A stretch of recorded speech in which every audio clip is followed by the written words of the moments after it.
ঈদে দাগি দেখলাম অলরেডি, খুবই চমৎকার সিনেমা। সবচেয়ে বেশি ভালো লাগার এটা যে আমাদের দর্শকরা সিনেমা দেখছে। ঈদের এতদিন পরেও এখনো টিকিট পাওয়া যায় না। আমরা শিল্প সংস্কৃতির মানুষ, কিন্তু এতটা সংস্কৃত মনা না। সংস্কৃত মনা হওয়ার মতো চর্চা যেন এই সংগঠনে হয়, সেই দিন যেন আসে আর কি। যে এই সংগঠনে থাকা শিল্পীরা নিজেদের ভালোটা নিজেরা করতে পারে। কাজে ঈদ গেল, ঈদের আগে প্রচুর ব্যস্ততা ছিল, সামনে ঈদ, সেই ব্যস্ততা শুরু হবে এখন, ঢিলেঢালাভাবে শুরু হচ্ছে, আগামী মাসে বেশি ব্যস্ততা যাবে। ঈদে দাগি দেখলাম অলরেডি, খুবই চমৎকার সিনেমা। বরবাদ দেখবো, জঙ্গলি দেখবো, চক্কর দেখবো।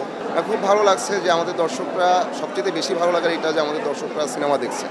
ঈদের এতদিন পরেও এখনও টিকিট পাওয়া যায় না, হাউসফুল হচ্ছে, এটা খুবই আশান্বিত হওয়ার মতো ব্যাপার।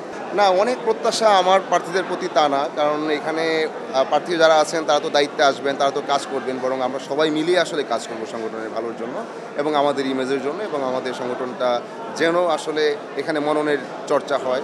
আমরা এটা আমার স্রেফ কথাই বলতে পারি যে আমরা শিল্প সংস্কৃতির মানুষ, কিন্তু এতটা সংস্কৃত মনা না।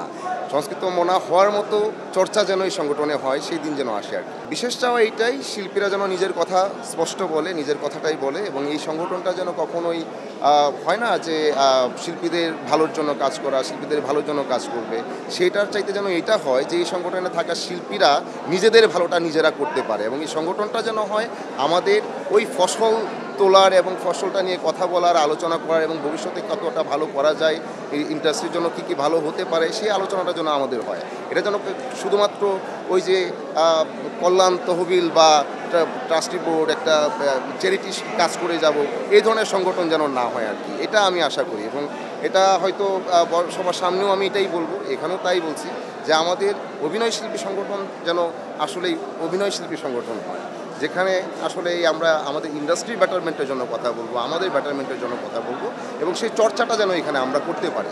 আমি এটাই চাই।